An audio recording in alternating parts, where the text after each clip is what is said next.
Kryetari i komunës së Gostivarit, njëherit kandidati i koalicionit Aleanca Kombëtare për Integrim për kryetar të komunës së Gostivarit, Valbon Limani, ka prezantuar programin e tij zgjedhor, të cilin e cilësoi si një plan gjithëpërfshirës për transformimin e qytetit.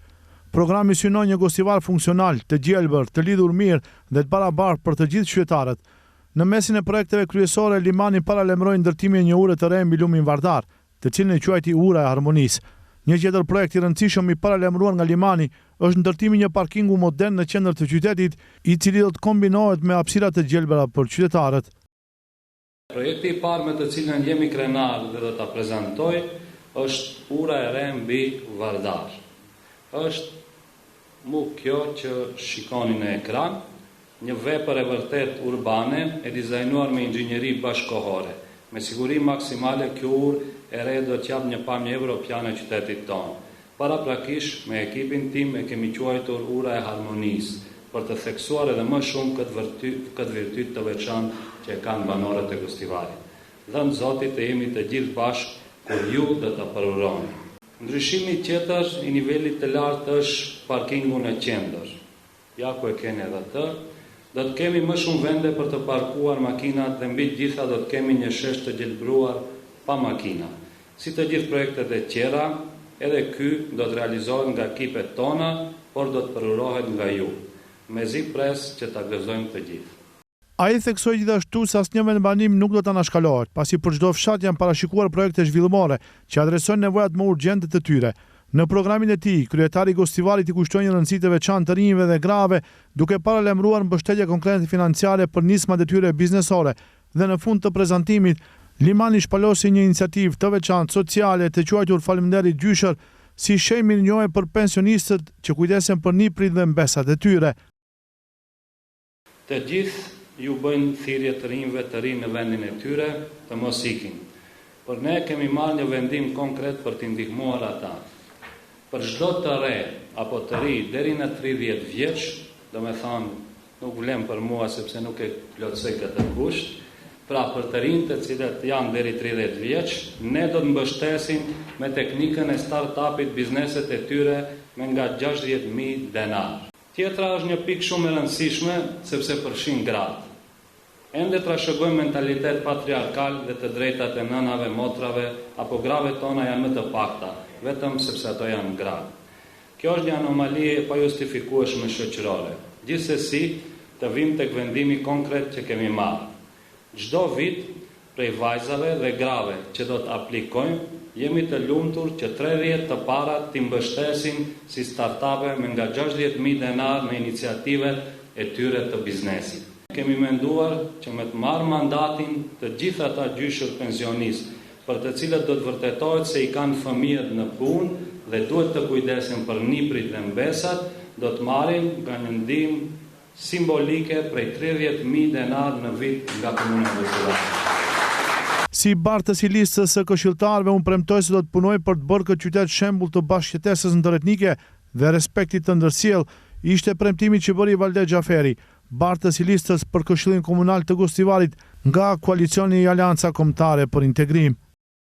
Jemi këtu me një përgjegjësi të jashtëzakonshme, duke u zotuar se do të punojmë si institucion që zëri i secili qytetar të dëgjohet dhe respektohet. Ky këshill sigurisht është zemra e vendimarrjes lokale, aty ku miratohet programi zhvillimor i Gostivarit, buxheti ynë dhe aty ku vendosen prioritetet për të ardhmen e qytetit tonë. Ne do të kujdesemi që çdo vendim të jetë në shërbim të qytetarëve, projekte të reja për rrugë dhe infrastrukturë moderne, investimet në shkolla dhe kopshtet tona, me shumë pastërti të ketë në rrugët e lagjet e qytetit dhe vendbanime tjera, si dhe mbështetje konkrete do të kenë edhe klube sportive, ngjarjet kulturore që japin shpirt qytetit tonë, Gostivarit. Do të forcojmë bashkarisht bashkëpunimin me sektorin jo qeveritar, sepse energjia dhe idetë e tyre janë të domosdoshme për zhvillimin tonë të përbashkët. Gostivari është shtëpia e jonë, është shtëpia e të gjithëve, e shqiptarëve, maqedonasve, turqve, romëve dhe të tjerëve.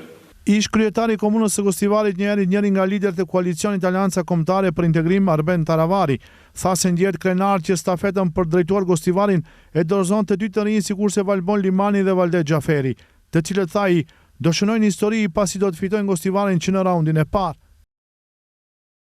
Tem kështu me krye lart mund shkojmë çdo vend banim të kërkojmë për kraje sepse vërtet jemi munduar aq sa kemi mund të realizojmë projekte. Unë besoj se sot do t'i dëgjojmë Valdetin dhe Valbonin, ta prezantojmë programin e tyre. Jemi sinqert, në mandatin e parë çdo gjë që premtova, realizova. Edhe hyra shumë borxhe, sepse nuk lejon buxheti të bësh aq sa don të bësh ti. Në mandatin e dytë mu pamundësua ajo. Edhe Valboni për një vjet doli shumë më i suksesshëm se sa unë për 3 vitet e fundit si kryetar komune. Prandaj e them, ndjem shumë krenar që sot u dorëzoi pushtetin lokal dy njerëzve që Gostivari meriton të ketë etiket në kryet vendit. Gjatë prezantimit të programit foli dhe deputeti Tala Xhaferi, i cili përcolli mesazhin se këto zgjedhje lokale janë më shumë se zgjedhje një kryetari komune për shqiptarët. Do të jemi në shërbim të tyre në çdo moment. Kështu që uroj fitoren e pakontestueshme, uroj spari shëndet gjithë shqiptarëve dhe bazëve të funksioneve, suksese me 19 tetor, me ftesë për të dalë një për një në vendvotime, për faktin që propaganda që bëhet se nuk do të plotësohet cenzusi prej 33% dalje në vendvotime, do të hapë rrugë që kryeministri apo qeveria të përcakton ushtruesin e detyrës së komunës së Gostivarit. Për këtë arsye, edhe një herë e përsëris ftesë për dalje unanime plebiscitare në zgjedhje për të treguar se vetë zgjedhin përfaqësuesit tanë. Prezantimi filloi me një video përshkrim që siç u tha, të rreth 30 projekteve të realizuara nga Limani për 15 muaj, kohë sa ai është duke e drejtuar komunën e Gostivarit.